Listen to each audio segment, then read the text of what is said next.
Throughout this series, I have been trying to explain two fundamentally different ways of looking at our world. One characteristic predominantly of the West and the other of the East. And these might be called, respectively, the way of description as opposed to the way of seeing.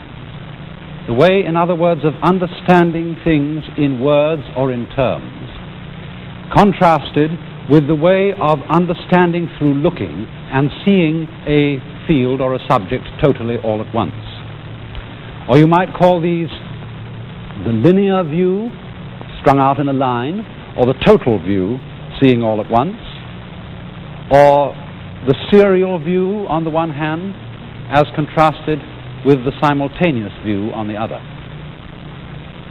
Now, in classical Western science, we have depended largely on this serial or analytic view, which understands the world by translating it into ideas, into words, or into, say, even series of numbers.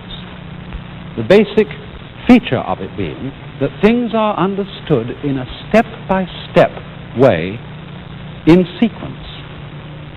And insofar as we constantly look at nature in that way, we tend to think of nature as something constructed, something, in other words, made or put together as we ourselves make and put things together through a series of steps. And perhaps this gives us the feeling that if we understood nature sufficiently, if we understood in full detail all the steps which go to the making of our universe, we could ourselves make it.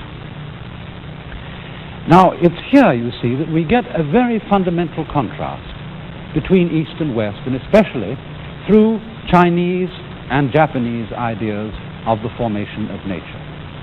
Because for them, it seems extremely odd to think of nature as being constructed or made by a sort of step-by-step procedure. Their feeling is rather that the world and its forms are not so much constructed as grown. And one of the most important keys to an understanding of Far Eastern thought is to see the difference between a view of a constructed world and a grown world. Now, to give a sort of crazy illustration of this, supposing I construct something, for example, an artificial flower. And you know, when you get instructions how to do this, and you buy a book of do-it-yourself artificial flowers, you get a step-by-step procedure which tells you what to do. Step one, take a piece of wire with a black button and fix it to the end. Step two, take the stamens, previously cut out, and affix it to the button. Next step, insert a disc of sticky material, push the wire through the middle, and then affix the petals. Here they go, and notice that as I put them on, I take them from outside and around me, things that are bits, and I bring these bits together to make the flower, the construction, or whatever form it is that I'm intending to create.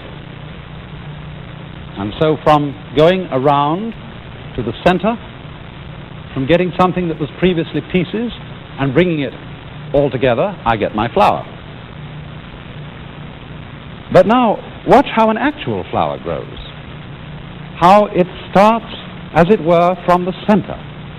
And it unfolds itself, not bit by bit, but all the parts of the flower exfoliating together from the center outwards, in contrast to the making process which goes from the outside inwards.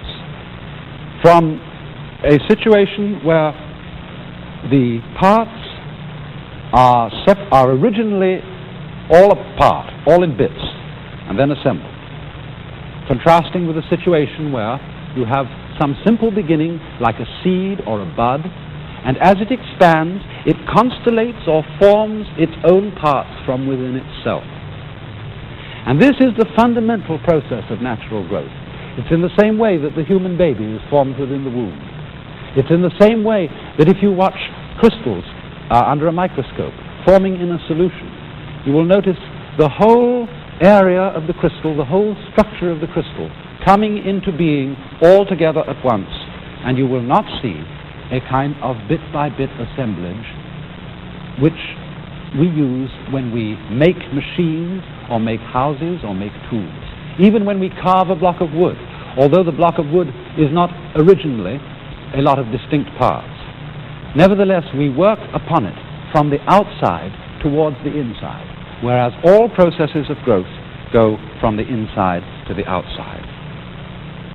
Now, in our current scientific way of thinking in the West, this kind of growth, this kind of formation, is always talked about in terms of what we call field theory, fields of force.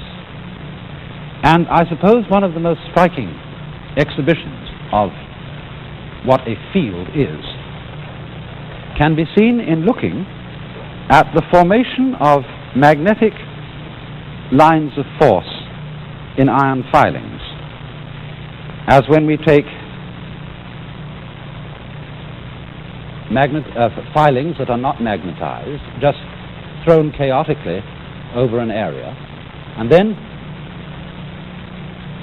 with the magnets underneath, notice that all the filings form together into a pattern, the whole area moving together, every single part of it simultaneously, into its shape.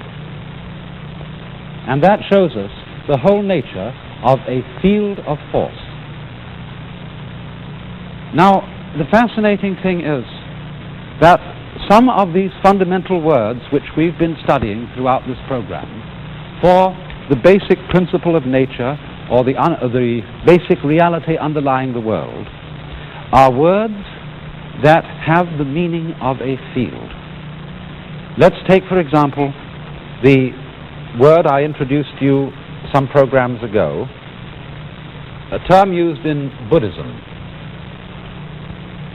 sunya,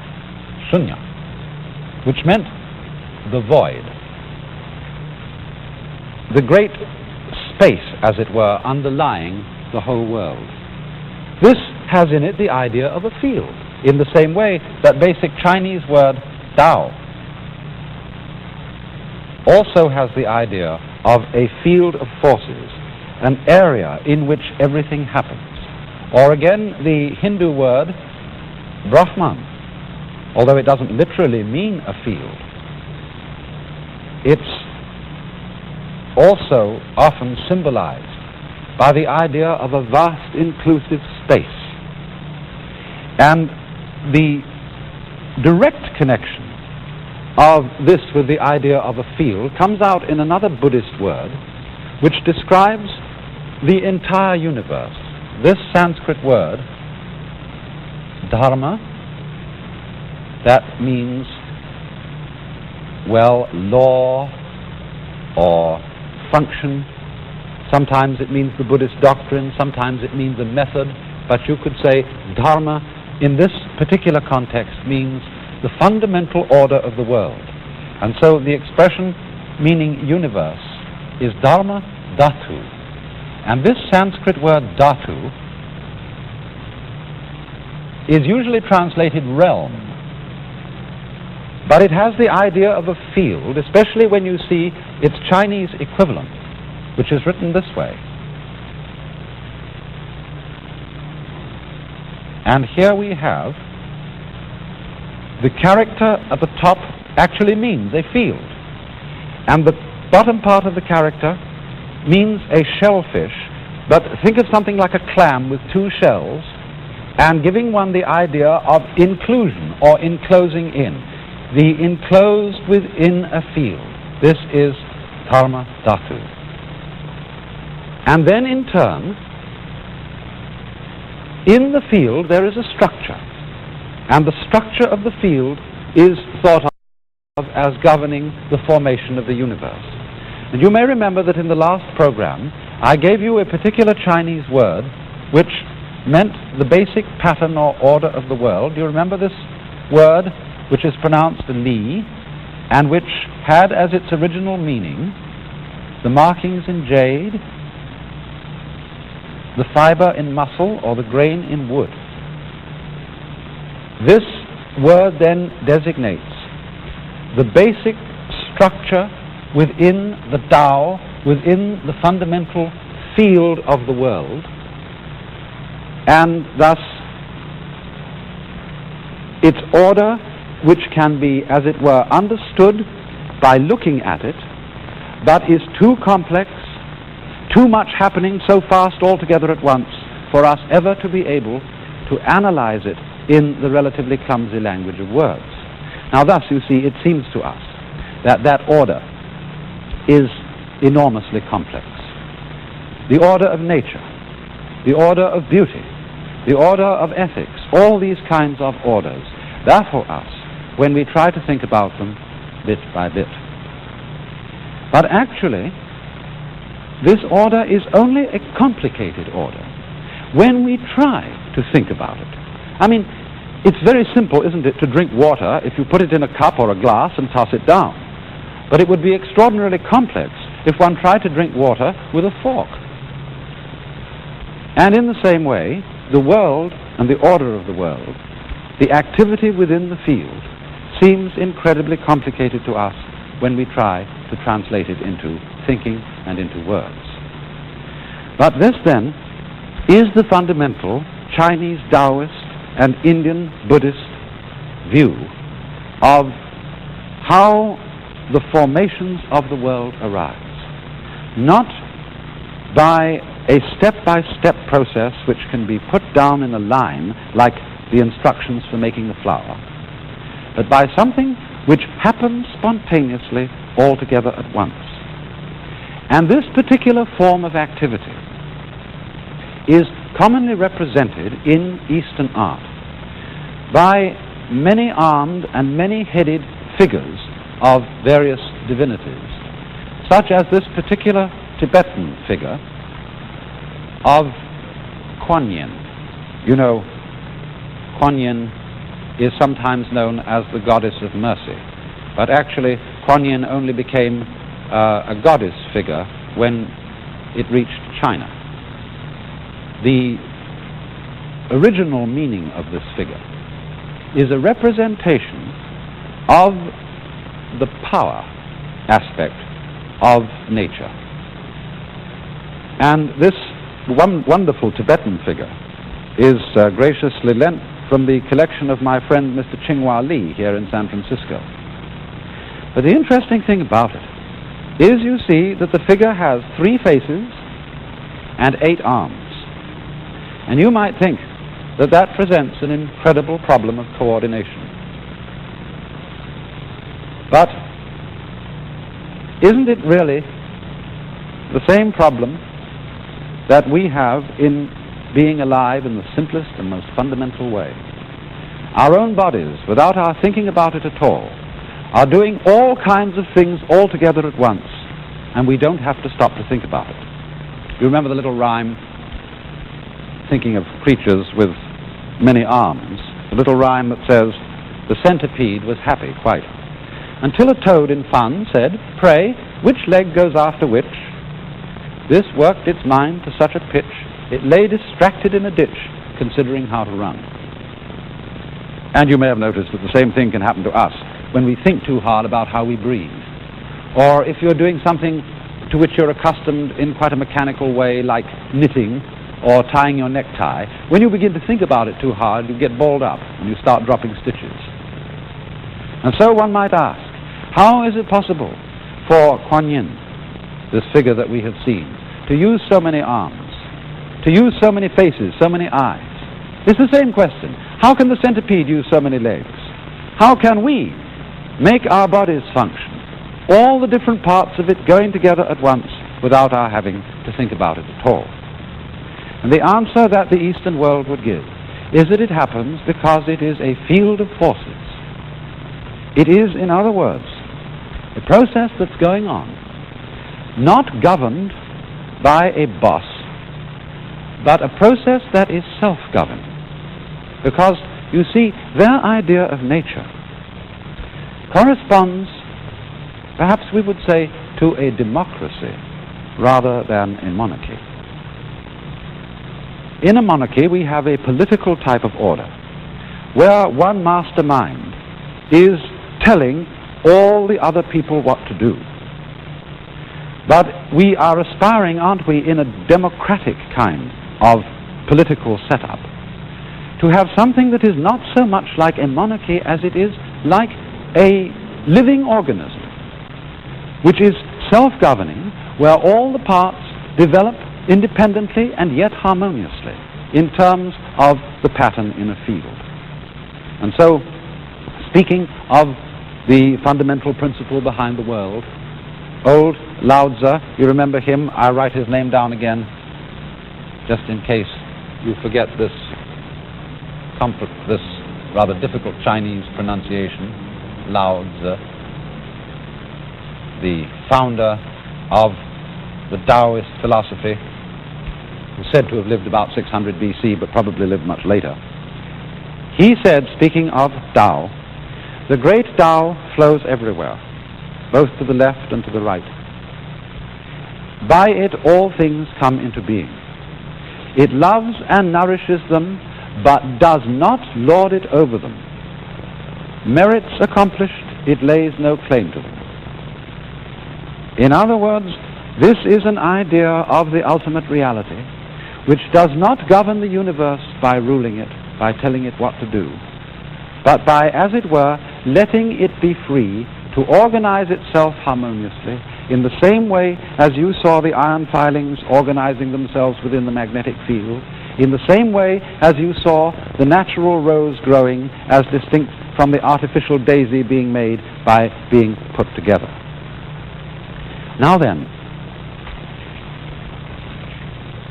these forms of Asian philosophy want us as individuals to feel that we participate in this great democracy of nature, no longer as isolated individuals trying to push it around or command it like monarchs or bosses. For their conception of the omnipotence of nature is not like the omnipotence of a king, but of a self-governing state. Not a mere collection of units, but a body, a self-organizing pattern. And they want us to feel that the true self of each one of us is that entire pattern. Now, in the ordinary way, we feel that although I am doing certain things, nevertheless, most of what is going on in the world is happening quite independently of me.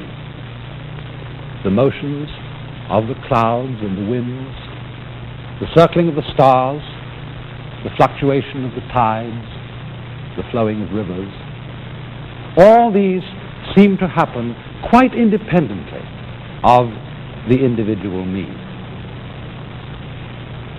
And yet, the flowing of rivers, which seem to go along by themselves, are surely neither more nor less independent of the individual me than the beating of my own heart, which, although it seems to go on independently, I don't will the beating of my heart. Nevertheless, what is more fundamentally me? The very center of my physiological life. And if I don't will the beating of my heart, might it not also be possible to feel that although I do not will the motions of the winds, the tides, and the stars, that these are nevertheless just as much my activity as the coursing of the blood in my veins, moving without my having to think about it, like the centipede's legs? Might we not be able to feel that the whole eternal universe is our body, like this system here in which every point is defined by its ties with every other point? Now then, The fundamental and final question that remains is, how are we to come to feel that way? How are we not just to think, but actually to realize, to make real to ourselves, to feel that the motions of the heavenly bodies, the rivers, the seas, the winds, are all my body? How are we to feel a general impression of life in which man is no longer the isolated, lonely, separate ego, trying desperately to defend himself by attempting to become the world's monarch, but feeling rather instead a profound kinship and fellowship and fundamentally love for the whole world, just as if it were his own body, which in this view it is. The thing which all these great Eastern philosophers insist upon, whether they be Indian or whether they be Chinese, is at first sight rather depressing to us, because the fundamental insight is that our ego and our will can do nothing to acquire this feeling of fundamental unity and solidarity. It can't do anything at all. And the feeling cannot be had until, as we say, we have given up our own will, set aside our own ego. This, after all, too corresponds with the great basic Christian insight, where, as for example, Dante says of the will of God, in his will is our peace. Or, as another Christian writer says, our wills are ours to make them thine. In all the great religious traditions of the world, there is the recurrent theme of self-surrender, of giving up oneself. Now, at first sight, this seems something spineless. This seems something weak and namby-pamby, and as if, you know, the Marxists always say the religion is the opium of the people. And they validate their point of view by saying, look, religion always tells people to give up their will. That's so that the tyrant can push them around. The nasty capitalist can make them do what they want. But they forget that in the giving up of our own will, we do not surrender power, we gain power. Because in the giving up of our own will, we are, as it were, making ourselves an empty channel through which a greater power than our own can pass through. Lao-Tzu said, you know, the usefulness of a window is not so much in the frame as in the empty space through which something can be seen. And so in the same way, you might say that the power of a human being is not so much in his particular individual identity as in a certain kind of emptiness through which something can flow. And so all the great religions of the world, and most especially those of the Asian world, have as their deepest insight the principle that man comes into his own and finds his true power in standing out of his own way, in getting out of his own light. And this involves, as I said, the surrender of our own will. But you see, always the problem is, how does the will surrender the will? There is a Chinese saying that when the wrong man uses the right means work in the wrong way.